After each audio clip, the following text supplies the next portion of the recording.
Back again, people. What is going on, people? We are Tottenham TV back here for a late night update for you guys. We have got a David Ornstein bomber to talk about. We've got some Mohammed Kudus news to talk about.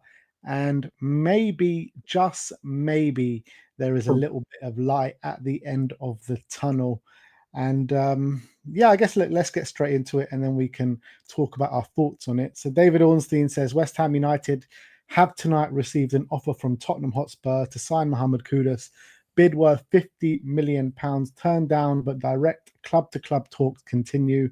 Kudus is prioritising Tottenham if he exits Tottenham. Personal terms, no issue.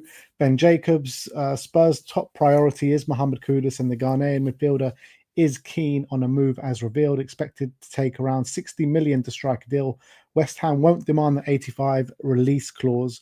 Tottenham remain in talks after seeing the 50 million bid rejected. Spurs not pursuing Eberechi Eze, who remains a leading target for Arsenal. Jacob Steinberg, though, did say that West Ham also expecting Chelsea to return with a new offer for Kudus if Madueke is sold. West Ham reluctant to sell Kudus to Tottenham, but have no issue dealing with Chelsea. And Fabrizio Romano also in the last hour retweeted his old tweet regarding Mohammed Kudus, which said talks between Kudus and Tottenham on project personal terms are underway. Positive approach. Kudus open to Spurs while talks continue with both player and West Ham side. There are two more clubs still involved in the race. So. He's gone. Looks like you just got me. Didn't expect it to be chucked to me straight away, but look, for me, when it comes, is that positive? He's back. There he is. Is it positive? I would say if I was supporting any other club but Spurs, I would see this as like quite a positive update, something to be excited about, because the fact he's saying he's prioritising Tottenham is quite interesting, because I think one of the big fears is that even if Tottenham were to agree a deal for Kudus, let's say, we could move quickly and get this deal done, swoop in, would Kudus hold out for that Chelsea move, and would he basically delay accepting a Tottenham move to go to basically see if Chelsea get involved and move there?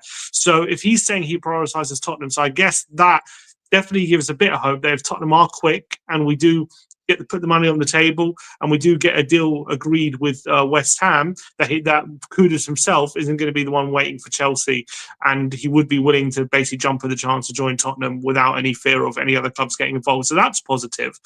But obviously, when it comes to this deal, I do believe, and I think it makes a lot of sense that West Ham would rather deal with Chelsea than us. I think from a PR standpoint, it makes a lot more sense for them. They're already on very thin ice with their current fan base, and losing one of their best players to their biggest rivals is not going to sit well, I think, with a lot of fans. Obviously, a lot of fans, are saying they're not bothered if Kudus leaves, but still, on paper, selling one of your better players to your biggest rival is not going to sit well with a lot of West Ham fans, I think. So I think from a PR standpoint, I think they would rather avoid that situation if they can. And I'm assuming if Chelsea put in a bid, they'll probably rather deal with them. That's kind of my thinking. But if this Madueke deal potentially drags on a bit, and Tottenham are there ready and waiting with the deal ready to go and with a fee that West Ham are happy with, then I think there is potential for this, because Kudus, if he's saying he prefers Tottenham or he's prioritising Tottenham, that's very, very interesting. I don't know why he is. Maybe because he feels they will get more game time at Tottenham. I don't know. I don't know why Tottenham over Chelsea. They're both in London, so you'd assume, given all things being equal, money-wise, maybe Chelsea could offer a bit of a higher wage, and Chelsea seen as a bit more of a glamorous club. But maybe he sees something at Tottenham in terms of game time, and with Thomas Frank, I don't know. Maybe he just sees something different there. So if he's prioritising Spurs, that's very, very interesting and very good. But obviously, the report is that we've had a £50 million bid rejected. Now, we have heard a lot of rumours that we've made a £50 million bid a while ago. So whether we've officially done it now for some reason, and even though we've made inquiries about a bid, we've still lowballed it, which I don't think is going to do anything but piss off West Ham's owners anyway, even if that's the case, and that's the best case scenario from this report, unless the Ornstein is late to the party when it comes to this bid being submitted. But if there's reports, obviously, that the deal could be closed for 60 million, but I reckon that's for other teams but Tottenham. I reckon they're going to want a bit more from Tottenham. That's kind of my feeling. I reckon they're going to want 65 maybe to 70 for Spurs, and maybe 60 million for other teams. That's what I would predict when it comes to this deal. And when it comes to having a Tottenham tax, if there's any truth to that, as I've said, I think Levy is the kind of guy to walk away from a deal on principle, because he doesn't think that would be a right thing to do, to demand more money from us than other clubs, albeit I'm sure that's probably something Levy's done in the past. But I reckon he's probably one to say, this is how much we think he's worth, and we're not going to pay a tax just because we're rivals. We think we should be paying a fair price. So I can see Levy walking away for that reason.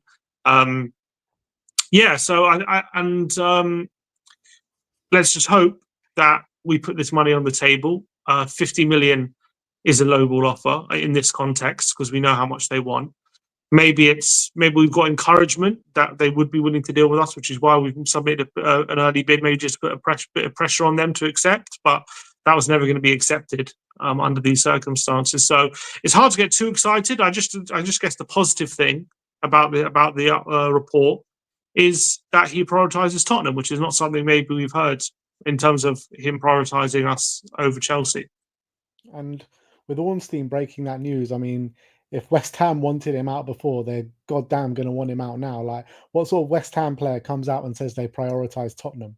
Let's text a player that is desperate to get out of that club. I mean, the fans are going to absolutely hate him now.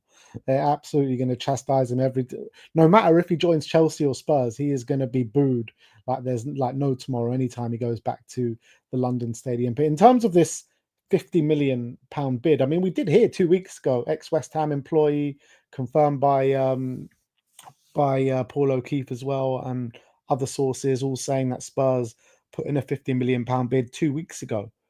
So whatever makeup of that bid that was, whether it was an inquiry or whether it was an actual bid, if you have it rejected 2 weeks ago, what sense is there 2 weeks later to come in with an official £50 million bid? It just doesn't make sense to me.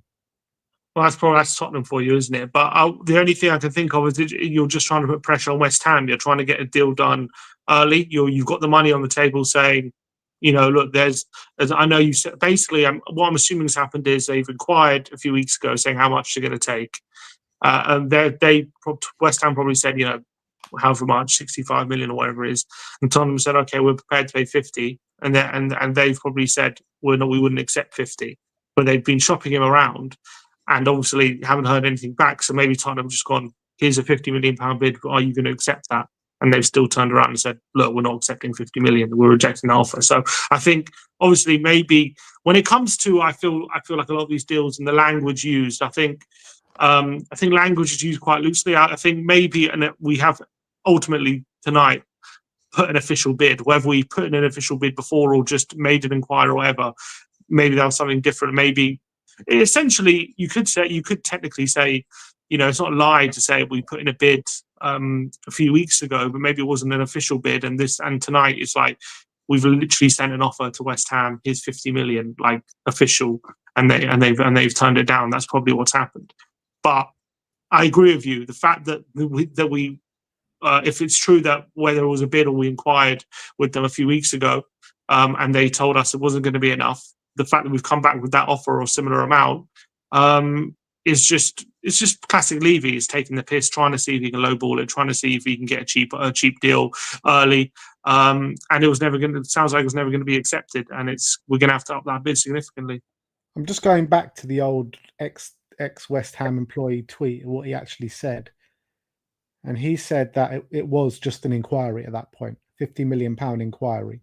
So that's an inquiry. This is an official bid. But again, like, I just don't get it. Like, if you're going to reject an inquiry, you're going to reject the bid.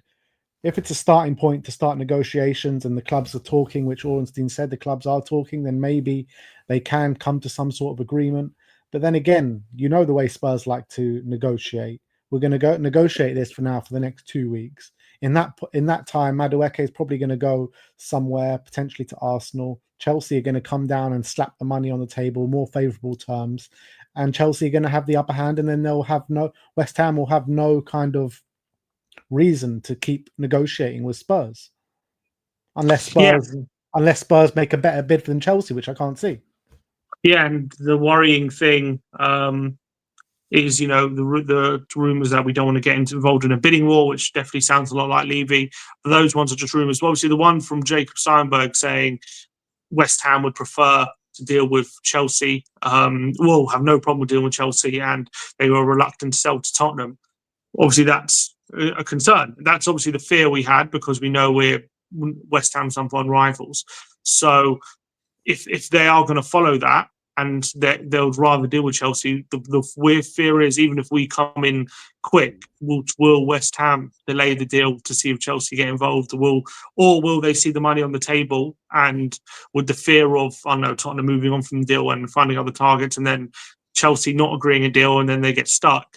Maybe they don't want to be involved in that situation as well. So I think there's obviously different, situations to this deal. There's all these, moving parts.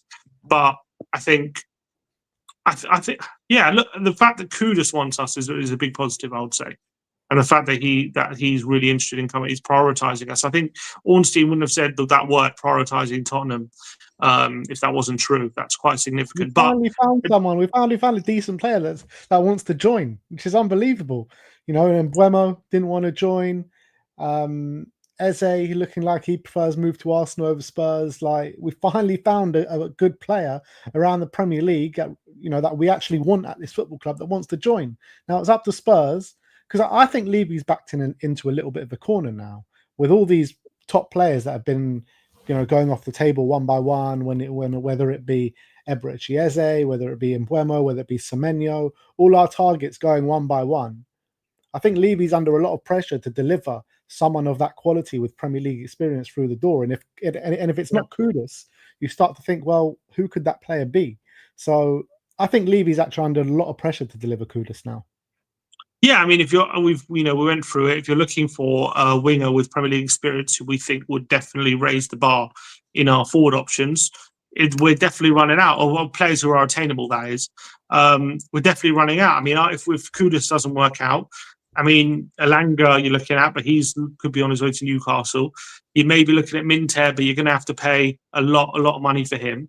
So I think after Kudus, you probably have to start shopping outside the Premier League. I think looking for a Premier League option for that position is probably going to start to look unrealistic, unless we get involved with the Madueke deal. But obviously that's, you would think we lose out on Kudus only if Madueke goes to Arsenal. So that's probably not also unlikely as well, I would say. For sure, though, I think we shouldn't be hanging around. We should know the bid, and we should be making it work. We shouldn't be putting in low ball offers, risking it getting rejected, and risking the time going on, because we're just hearing from reliable journalists the Madueke deal seems to be accelerating. Apparently he's agreed personal terms with Arsenal, and that seems to be going in the right direction for them if they want him. So that seems to be moving quite quickly. So we need to get a move on if we want to get ahead of the game. If we really want Kudus, and we have to steal a march on the opposition. And it's all well and good him prioritising us, but as much as it's significant in the sense that he wouldn't hold out a move for Chelsea if we can agree a deal quickly. But in the grand scheme of things, it doesn't mean much, because if Chelsea come in and West Ham reject our offer, and that's the only one on the table, he'll go there. He's not going to sit. He's not going to dig his heels and say, "I only want Tottenham." He'll go to Chelsea. We've seen it with other players. Tell, we heard he only wanted United. That deal fell through, and he's like, "All right, I'll go to Spurs." We even heard it with wasn't so long ago Mudryk. He was very widely reported. He wanted Arsenal, really wanted Arsenal. They didn't get the deal done. He was like, "All right, I'll go to Chelsea." Exactly. Like these players I'm sure it's positive that if we can quickly agree a fee with West Ham and there's a deal to be done there, then he wouldn't basically delay this deal to see if Chelsea get involved. But apart from that, that's not that significant, because the hard bit is getting the deal done with West Ham. That's the hard bit. So as much as it's, I would say in where this deal was going, it's a positive update, but it's hard to get too excited about the update, I would say. Yeah, I think the only significant thing is like, I mean, we heard Kudus was positive about it the whole time, but the only significant thing is like, if both bids are accepted, Chelsea and Tottenham, it looks like he will join Tottenham over Chelsea. That's a significant kind of thing. But the other significant thing, we found a player that wants to join us. I think that's the main thing about it. So now it's the ball's in Levy's court, and the ball is to say, and the situation is to say, put the money down on the table and bring this man to the club. Has to be. So we're just getting a couple other reports now. I mean, it's saying the same thing, but Sammy Mockbell has just tweeted just now saying West Ham have rejected a £50 million offer from Tottenham for Kudus, but talks are ongoing. And Jacob Steinberg said West Ham turned down a £50 million proposal for Kudus from Spurs earlier this week, but have not received any new offers since then. As reported earlier, they are expecting a bid from Chelsea. So that's what Jacob Steinberg is saying on the deal. So he's suggesting that they are definitely waiting for Chelsea to get involved, which obviously is not good for us. And he's saying this bid came in earlier this week. Doesn't surprise me at all.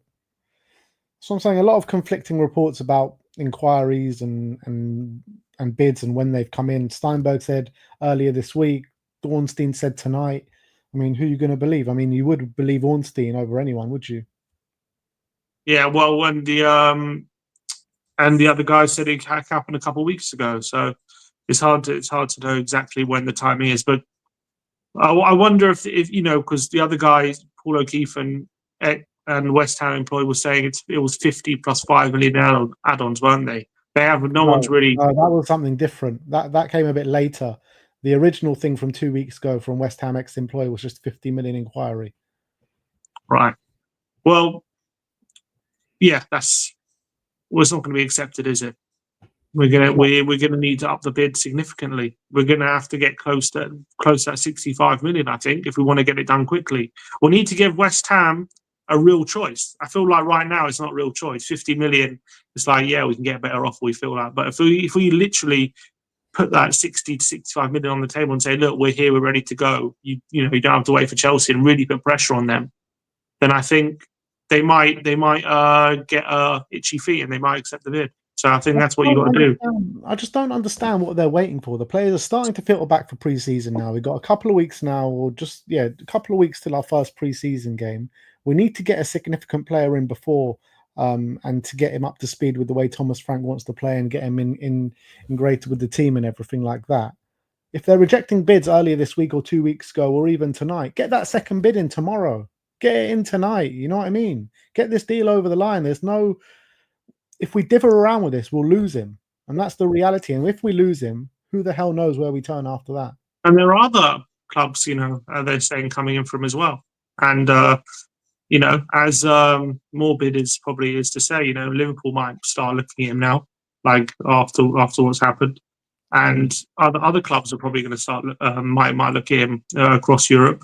And we've heard reports of other significant clubs that might look at him. So if we've gotten this opportunity that he's willing to come and no one's really put their offer in, then we got to take it. And right now, I think this is a moment we have to kind of put the money on the table and try and just steal a real march. And lowballing with a £50 million offer is not going to do it. I'll tell you what, though, reading that tweet from David Ornstein today, Prophet Clem must be absolutely fuming. Prophet Clem, yeah. He's like, what is going on? Surely not. Surely this can't be happening. I bet you. I wonder what he's saying, where he thinks he's going to end up, what the Prophet is saying.